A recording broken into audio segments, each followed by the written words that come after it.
কচুরমুখী দিয়ে এভাবে ইলিশ মাছ রান্না করলে খেতে বেশ ভালো লাগে। তো এখানে আমি কয়েকটা কচুরমুখী মানে কচু কেটে নিয়েছি। এগুলোকে খুব ভালো মতো ধুয়ে নেব।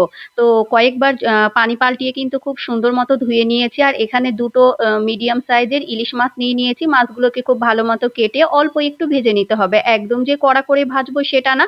অল্প একটু ভেজে নিলে হয়ে যাবে। তো সর্ষের তেলে লবণ, হলুদ মাখিয়ে আমি অল্প একটু ভেজে নিয়েছি। মাছগুলো আমার ভেজে নেওয়া হয়ে গিয়েছে। এই তো এক, এক করে তুলে নেব। বেশি কড়া করে ভাজলে কিন্তু খেতে ভালো লাগবে না। ওইদিকে মাছ ভাজা হয়ে গিয়েছে। মাছ ভাজা তেলে আমি এখানে পেঁয়াজ আর কাঁচা লঙ্কাটাও ভেজে নেব। তো পেঁয়াজ আর কাঁচা লঙ্কাটাও খুব সুন্দর মতো করে ভেজে নিয়েছিলাম। ভেজে নেওয়া হয়ে গিয়েছে।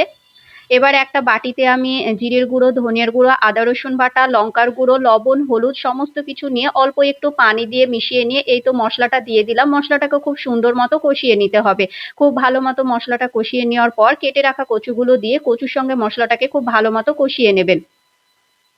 খুব সুন্দর মতো কষিয়ে নিতে হবে যতক্ষণ না তেলটা এভাবে নিজে থেকে ছেড়ে আসে। তো তেলটা যখন ছেড়ে এসেছে মানে খুব সুন্দর মতো কচুগুলো মসলার সঙ্গে কষানো হয়ে গিয়েছে। পরিমাণ মতো ঝোলের পানি দিয়ে ঝোলটা যখন খুব ভালো মতো ফুটে আসবে, ভেজে রাখা মাছগুলো দিয়ে দেব। এবার কিছুই না গ্যাসের আঁচটা মিডিয়াম ফ্লেমে রেখে কচুটাকে খুব সুন্দর মতো সেদ্ধ করে নিতে হবে আর ঝোলটা আরেকটু ঘন করে নিতে হবে। এই তো আমার কিন্তু ইলিশ মাছ দিয়ে কচু রান্না একদম কমপ্লিট হয়ে গিয়েছে।